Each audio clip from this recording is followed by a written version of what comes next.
Assalamualaikum teman-teman. Perkenalkan kami dari kelompok 1 yang beranggotakan saya sendiri Esil Metra, Alfika Dramutia, Nurmaya Sumita, Roha Datul Aisi, Mira Sartika, dan Nurlaila Tika Putri dengan dosen pengampu Rara Sandi Winanda SPD MSc Jurusan Matematika Fakultas Matematika dan Ilmu Pengetahuan Alam Universitas Negeri Padang. Dalam hal ini untuk memenuhi tugas akhir Matematika Biologi. Nah, kali ini kita akan membahas seputar penyakit demam berdarah Dengue atau sering dikenal dengan istilah DBD. Kita juga akan melihat bagaimana analisis penyebaran penyakit DBD ini menggunakan pemodelan matematika. Nah, sebelumnya kita harus tahu dulu apa itu DBD. Penyakit demam berdarah Dengue adalah penyakit menular yang ditularkan oleh nyamuk Aedes aegypti melalui virus yang dimilikinya, yaitu virus Dengue, dari penderita kepada orang lain melalui gigitannya. Virus ini berkembang biak di dalam kelenjar liur di pangkal belalai nyamuk dan berkembang subur di dalam darah manusia. Virus Dengue ditularkan ke manusia oleh nyamuk yang terinfeksi, terutama Aedes aegypti dan Aedes albopictus. Manusia adalah inang alami virus Dengue, dan virus Dengue berada di antara nyamuk dan manusia di alam. Infeksi virus Dengue dapat asimptomatik atau menyebabkan dua bentuk penyakit, DF dan DBD. Tingkat ketergantungan penyakit DBD di suatu daerah diperkirakan dipengaruhi oleh penyakit DBD di daerah lain yang berdekatan. DBD menyebar secara ruang dan waktu melalui gigitan nyamuk dari penderita ke orang lain, dari suatu tempat ke tempat lain di mana penderita lain tersebut berada. Selanjutnya, bahaya DBD. Ancaman demam berdarah Dengue (DBD) mengintai masyarakat di tengah pandemi COVID-19. Masyarakat diminta untuk mewaspadai tanda bahaya penyakit DBD. Berikut tanda bahaya penyakit DBD. Sakit perut, terjadinya penurunan kesadaran, pendarahan spontan seperti mimisan, gusi berdarah, dan bintik-bintik merah, penurunan trombosit, muntah-muntah, susah bernafas, kulit kering. Selanjutnya, penyebaran penderita DBD. Berdasarkan data Badan Kesehatan Dunia (WHO), dalam 1 tahun dalam kurun waktu 2004 sampai 2010, Indonesia memiliki kasus DBD sebanyak 129.435 kasus. Menurut data Kementerian Kesehatan per tanggal 6 November 2021, kasus DBD hingga Oktober 2021 menunjukkan penurunan jika dibandingkan pada tahun 2020.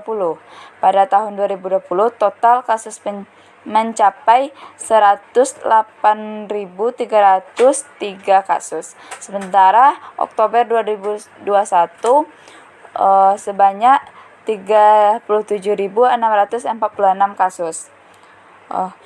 Berdasarkan data Direktorat Pencegahan dan Pengendalian Penyakit Tular Vektor dan Zoonotik Kemenkes, angka kematian akibat DBD pada tahun 2021 juga turun dibandingkan tahun sebelumnya, yaitu 361 kasus kematian tahun 2021 sedangkan 747 kasus kematian tahun 2020.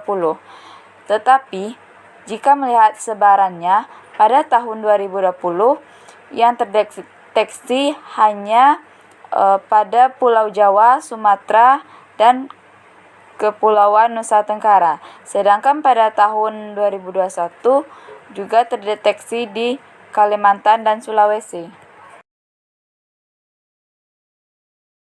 Pengendalian DBD dan masalah pengendalian DBD saat ini. Hingga kini belum ada pengobatan spesifik untuk mengatasi DBD. Langkah pengobatan dilakukan untuk mengatasi gejala yang muncul, serta mencegah infeksi virus semakin parah. Beberapa upaya yang dapat dilakukan untuk pengendalian DBD sebagai berikut.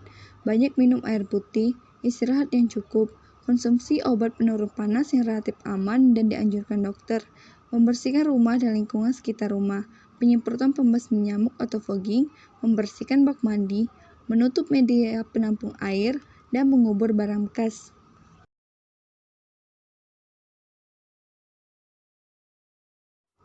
Penyebaran DBD dapat diamati dengan menggunakan model matematika.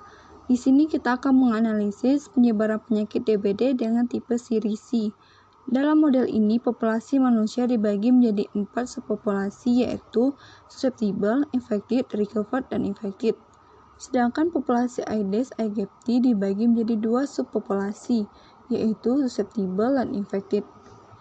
Dalam menganalisis model, kita akan melakukan proses pembentukan model, menentukan titik equilibrium, menganalisis kestabilan titik equilibrium, dan menentukan bilangan reproduksi dasar. Apabila R0 kecil dari 1, maka penyakit akan menghilang. Apabila R0 sama dengan 1, maka penyakit akan menetap. Dan apabila R0 lebih besar dari 1, maka penyakit akan menjadi wabah. Nah, selanjutnya kita akan melihat bagaimana analisis penyebaran penyakit DBD ini menggunakan pemodelan matematika. Tahap pertama, kita akan melakukan proses pembentukan model. Di sini, kita menggunakan beberapa asumsi, diantaranya, terdapat kelahiran dan kematian dalam suatu populasi, setiap individu yang lahir akan menjadi rentan, penyakit berbahaya yang apabila terinfeksi akan menyebabkan kematian, populasi konstan atau tertutup, 20% dari individu yang telah sembuh dari penyakit DBD akan kembali terinfeksi, serta individu yang telah sembuh dan tidak terinfeksi kembali akan sembuh total dan tidak akan kembali menjadi rentan. Variabel yang digunakan dalam proses pembentukan model ini diantaranya SH, populasi manusia yang rentan terinfeksi, IH, populasi manusia yang terinfeksi, RH, populasi manusia yang sembuh, SV, populasi nyamuk rentan terinfeksi, dan IV, populasi nyamuk terinfeksi. Adapun parameter yang digunakan dalam penelitian ini yaitu NH, total populasi manusia, NV, total populasi nyamuk, μH, laju kematian alami manusia, μV, laju kematian alami nyamuk, gamma H, proporsi perpindahan dari manusia terinfeksi menjadi sembuh, beta Hb, peluang terjadinya interaksi antara nyamuk terinfeksi dengan manusia rentan, dan beta Vb, peluang terjadinya kontak antara nyamuk rentan dengan manusia terinfeksi. Nah, berdasarkan asumsi, variabel, dan parameter yang telah ditentukan sebelumnya, maka kita bentuk model dengan tipe Siri-SI dalam bentuk sistem persamaan diferensial seperti berikut ini. Yang kedua, titik equilibrium. Sistem persamaan diferensial memiliki 2 titik equilibrium, yaitu titik equilibrium bebas penyakit yang dinotasikan dengan E0 dan titik equilibrium endemik yang dinotasikan dengan E1.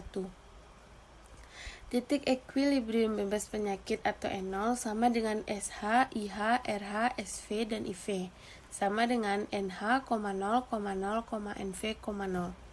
Titik equilibrium endemik atau E1 sama dengan SH bintang, IH bintang, RH bintang, SV bintang, dan IV bintang, di mana rumusnya sebagai berikut.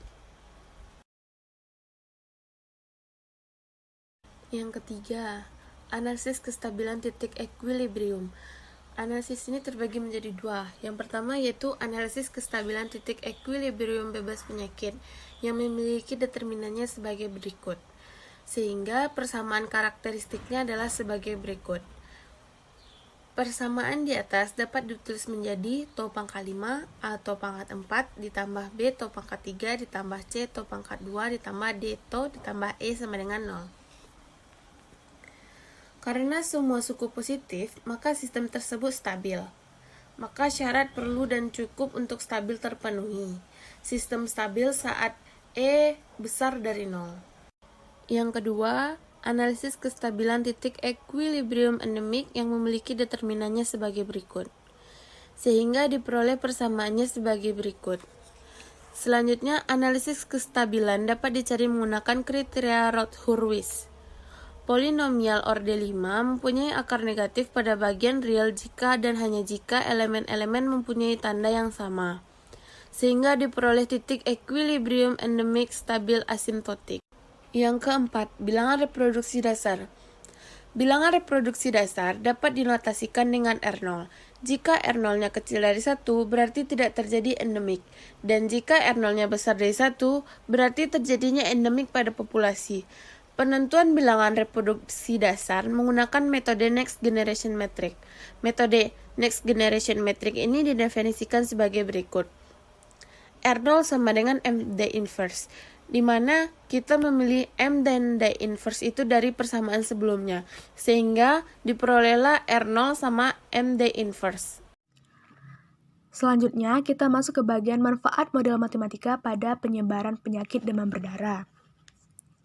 Manfaat yang dapat kita peroleh dari pembentukan model matematika penyebaran penyakit demam berdarah Denji ini adalah kita dapat mengetahui bagaimana penyebaran penyakit demam berdarah tersebut, dan kita juga dapat mengetahui bagaimana cara pencegahan dan pengendalian penyakit demam berdarah Denji tersebut. Nah, selanjutnya kita masuk ke bagian kesimpulan.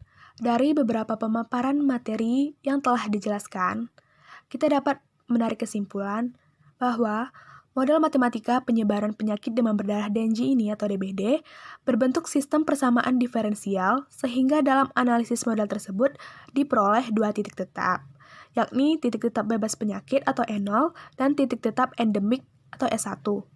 Bilangan reproduksi dasar diperoleh berupa parameter-parameter yang apabila R0-nya itu kecil dari 1, berarti tidak terjadi endemik.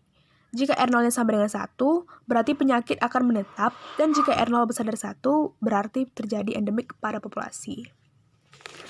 Baiklah, sekian pembahasan tentang permodelan matematika dalam penyebaran penyakit demam berdarah Denji. Kami dari kelompok 1 mohon maaf apabila ada kesalahan. Wassalamualaikum warahmatullahi wabarakatuh.